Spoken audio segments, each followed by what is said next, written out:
Hi. So what I wanted you to do with especially a story like Telltale Heart is to hear it, is to imagine what it sounds like, because that's part of the aesthetic pleasure that you derive from a story like this. And I hope you're deriving aesthetic pleasure. It really doesn't matter if you're an English major or you're a biology major, you're a business major, you have this capacity to be uplifted by the arts and to experience aesthetic pleasure. And Poe has a special place there in this genre that has to do, of course, with that gothic, shocking aspect of his fiction. But really, I mean, you have to hear this and how this builds to a climactic point with the narrator eventually revealing that he committed the crime. But oh my gosh, true, nervous.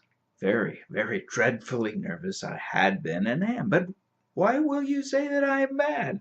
The disease had sharpened my senses, not destroyed, not dulled them. Above all was the sense of hearing acute. I heard all things in heaven and in the earth. I heard many things in hell. How then am I mad? Hearken and observe how healthily, how calmly I can tell you the whole story. And then, of course, it builds and builds and builds. The officers were satisfied. I'm on page 45. My manner had convinced them. I was singularly at ease. But of course, he's not. He has this incredible sense of being oversensitive, right? Hearing that which nobody else is hearing. My head ached. I fancied a ringing in my ears, but still they sat and still chatted, the police officers. The ringing became more distinct. It continued and became more distinct. No doubt I now grew very pale, but I talked more fluently and with a heightened voice. You see, he's becoming agitated more and more. Yet the sound increased. And what could I do? It was a low, dull, quick sound, much such a sound as a watch makes when enveloped in cotton. What a remarkable description, isn't it? Poe's vocabulary is just absolutely staggering. And, brings up the point that when you read these stories, you're taking in so much in the way of vocabulary, in addition to the aesthetic pleasure that you're taking in. So then, of course, the climactic point, which in this story is at the very end of the story, when it becomes louder, louder, louder. And of course, dissemble no more. I admit the deed. Then tear up the planks. There was actually a case like this, maybe more than one, that took place in Oxford, England. And the poor, unfortunate victim was a college student and was killed and put underneath the floorboards and discovered. So, in any case, lots of questions about the story, some of which have to do with the unique point of view of the narrator instantly inside this disturbed person's mind and given an insight into the diseased mentality of the killer. And of course, what caused the whole thing was the old man's eye that the killer couldn't stand. So the next one is a very, very short story. Of course, Girl. And hey, we've all been through this, haven't we? Maybe some of you from both sides. This absolute barrage of advice that the mother gives the daughter, and it comes across as being breathless. It's just an absolute avalanche of advice. But I don't sing Bennett. So the daughter's talking in the italics. I'm sure you got that. And even that rather striking line on page 47. And the way they won't recognize immediately the slut I have warned you against becoming. So mom is full of advice, and daughter has to take it in and gets very little retort in this. She just has a few words and then concluding, but what if the baker won't let me feel the bread? and so on. So, is it a story? Is it a traditional story? Not at all. But is it a work of art? No doubt about it. It plunges us into that consciousness of the daughter and the strings of advice linked together that the mother gives her. So then we go on to one of your favorites and mine, Granny Weatherall. I wanted you to think about a number of issues with this. Certainly types of characters, flat versus round, and static characters versus dynamic characters.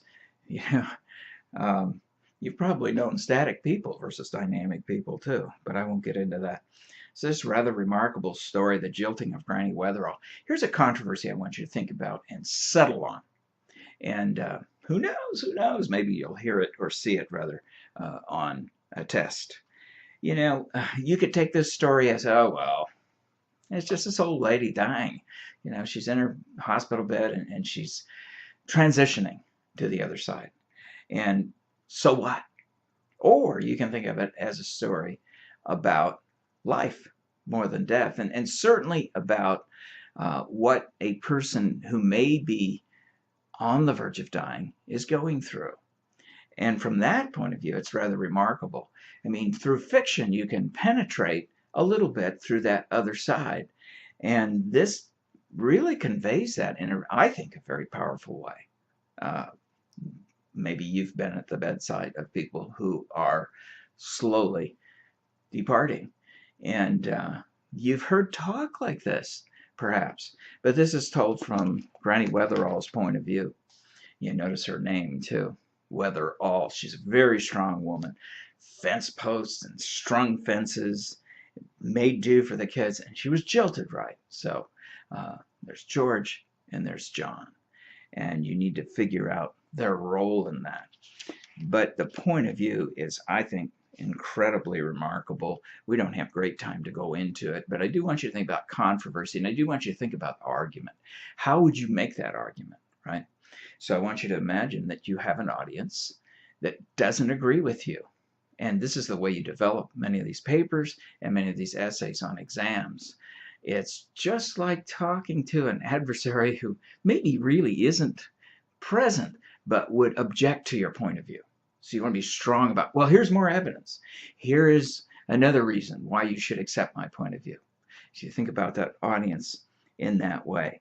So, we get her point of view on page 60. Dr. Harry coming in and, I don't want to see that boy. I've seen him a few minutes ago. The priest, the way she handles that situation. And then there's this really mysterious little section on 61 at the very top, right? What did you make of that? She seemed to be herself and to be Hapsy also, and the baby on Hapsy's arm was Hapsy and himself and herself. It is a surreal, sort of ethereal type of scene. And Hapsy melted from within and turned flimsy as gray gauze, and the baby was a gauzy shadow. What happened here? What happened here? What do you make of that? Well, I think definitely there are hints about what that is. I don't think I should give you my idea, because I don't want you to think, oh, well, this is the only way of interpreting this. But I think it might have something to do with childbirth. And I think it might have something to do with dying. So Hapsy is a sort of favorite, right, of Granny's. You want to think about, too, Cornelia, who is very efficient, very officious, and maybe she's a little bit like Granny. And that's why Granny is not really seemingly overly fond of her as opposed to Hapsy. In any case, this story has an epiphany too, doesn't it, at the very end. So we talk about epiphanies as a moment of insight. A character might have a moment of insight. You have many moments of insight when you read stories like this, even when you don't, I'm sure. So this is that sudden aha moment. And hers seems to be a somewhat bitter epiphany at the end of the story, because she's jilted before, right? And then there's another bridegroom who doesn't show up at the end of the story, right? For the second time, there was no sign. Again, no bridegroom. And the priest in the house She could not remember any other sorrow because this grief wiped them all away. Who is that second bridegroom? You know your New Testament, so you probably have a really good idea about that. But what an amazing descriptive story. All right, so we've got one final story I want to talk to you about, everyday use. So to do that, I brought a couple of my own props. So I realized that I had this in my house, and really, it's an antique, but it's not from my family. It really doesn't really represent me or my family in any meaningful way. It just sits on a shelf. And it kind of reminded me a little bit of Dee's attitude about having something to display, which she really didn't actually participate in terms of her own heritage, just to have it, to have a little bit of status, I guess. Anyway, there's that. And I thought, well, maybe I'm a little bit guilty of that. Maybe many of us are in different ways of doing what Dee does. And then there's this. Now, this is a typewriter that actually does have meaning for me because it was my father's typewriter when he was alive and when he went to school. So it does have personal significance. Not so much usefulness, but personal significance. So this story really digs into the type of identity that's adopted by Dee, and not Dee, she says Wangaro, Wangaro. And the whole business of adopting this African persona, and perhaps that's understandable from a certain point of view, because if your identity is shaky, or in some sense, if it's been taken from you, you're probably going to find one. Many people find or adopt different types of identity. So here we've got on page 74, Hakeem Barber and his rather stiff way of talking about, I accept some of their doctrines, but farming and raising cattle is not my style. And so it goes this direction. And finally, we have a moment of, I think, insight here too, an epiphany here on page 76. Mama says, when I looked at her like that, something hit me in the top of my head and ran down to the soles of my feet, just like when I'm in church and the Spirit of God touches me and I get happy and shout. She has had this epiphany flooding through her.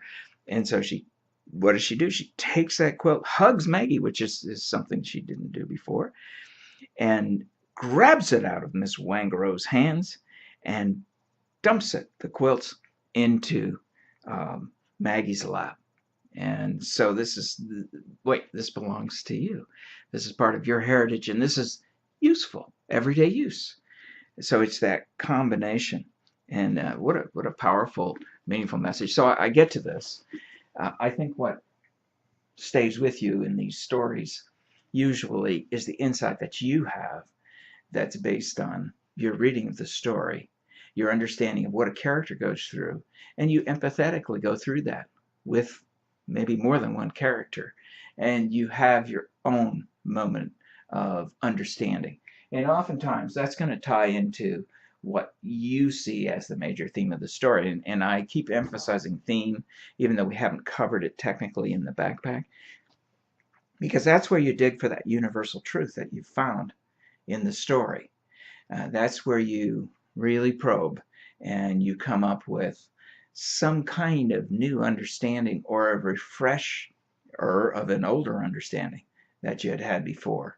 We had them in Rose for Emily. And some of you did very, very well. In fact, most of you did very, very well with getting at that core of truth in that story that had to do with the decay of the South and the invasion of the North, and that middle ground between the destructiveness of simply allowing progress to run amok, as opposed to clinging to tradition when it's no longer viable. And so you have many themes here too. And I think everyday use is a classic example. If you really dig and think about it, you're probably going to come up with some statement along the lines of how important it is to cherish one's heritage, and how important it is to avoid this business of taking on identities that really are not in keeping with who we really are as human beings, and where we really come from, what our roots really are. Okay, enough said, really too much said. This is going to be way too long, but I'll try to get it to you anyway, and I hope that helps a little bit, and look forward to seeing you.